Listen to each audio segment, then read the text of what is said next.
ठाकरेंचे नेते अंबादास दानवे यांना धमकीचा फोन आला अशी माहिती अंबादास दानवे यांनी दिली आणि या संदर्भामध्ये पोलीस ठाण्यामध्ये गुन्हा देखील दाखल झाला आहे. मात्र ज्या व्यक्तीनं फोन केला तो व्यक्ती भाजपचा कार्यकर्ता होता आणि या फोन कॉलमध्ये जीवे मारण्याची धमकी त्यासोबतच शिवीगाळ असा आरोप जो होता तो अंबादास दानवेंनी केला होता. FIR मध्ये हे देखील दाखल करण्यात आलेलं आहे.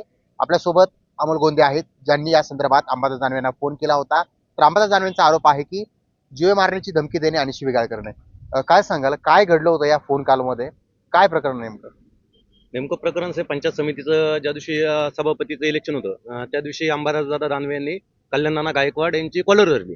त्यानंतर मी त्यांना फोन केले दोन वेळेस, त्यांनी माझे काही कॉल घेतले नाही. त्यानंतर मग एक वेळेस त्यांनी माझा कॉल घेतला. तर त्यावेळेस मी त्यांना विचारलं की दादा, म्हटलं तुम्ही कल्याणनाना गायकवाड यांची गतंडी का धरली होती? तर त्याच्यामध्ये तेवढं नॉर्मल विचारलं मी त्यांना, का धरली होती असं. त्यांनी फोन कट केला. मी त्यांना कुठल्याही प्रकारची शिवीगाळ केली नाही आणि त्यांचं जे म्हणणं आहे की शिवीगाळ केली, जीव मारून टाकू, कापू, फाडू, मला तुमच्या प्रेसच्या माध्यमातून कळालं की अंबादास दानवे यांनी माझ्यावर गुन्हा दाखल केला आणि अशा हे लावले, आरोप लावले. तर या आरोपमध्ये कुठलाही तथ्य नाही. पोलीस प्रशासनाला मी पूर्ण माझ्याकडे ज्या रेकॉर्डिंग्स आहे, जे बोलणं झाले ते सगळं मी पोलीस प्रशासनाला देईल. त्यामध्ये जो गुन्हा दाखल झाला FIR मध्ये असं लिहिलंय की तुम्ही जीव मारण्याच्या धमक्या दिलेल्या आहेत. कशा धमक्या आहेत त्याचा इथं उल्लेख केलाय. धमक्यांचं काय सत्र आहे नेमकं? तुम्ही कोणत्या पक्षाचं काम करता? राजकीय सुडापाई हे केलं का किंवा तुम्हाला कोणी सांगितलंय का? कुठलाही राजकीय सूट नाही आणि मला कोणी सांगितलंही नाही.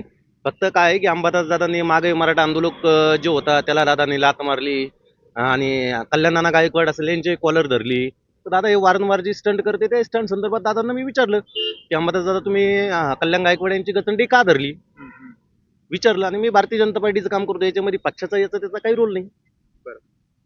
बरं, मग तुम्हाला हे फोन करूनच त्यांना बोलावं वाटलं, ते पण रात्रीच्या किती वाजले होते रात्रीचे, आणि का डोक्यात आलं होतं? काय काम होतं मागचं?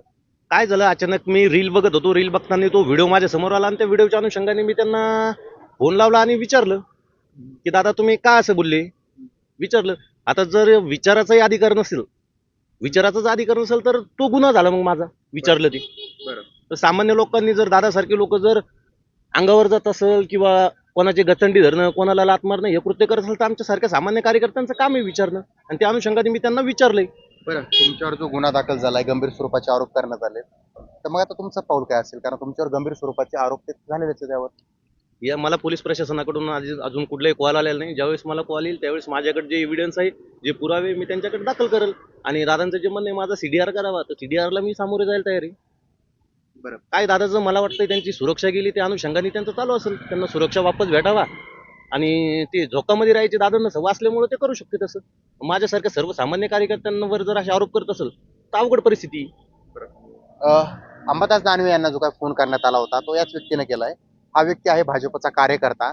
मात्र आमच्या एका नेत्याची कॉलर धरली होती, तो जाब विचारण्यासाठी फोन केला आणि त्यानंतर हे संपूर्ण प्रकरण घडलं. मात्र कुठल्याही प्रकारे मी शिवीगाळ केलेली नाही किंवा धमकी दिलेली नाही अशी माहिती हा भाजपचा कार्यकर्ता अमोल गोंदे या ठिकाणी देतोय.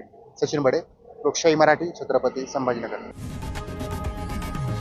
लोकशाही मराठी ऐका, पहा, जागरूक रहा.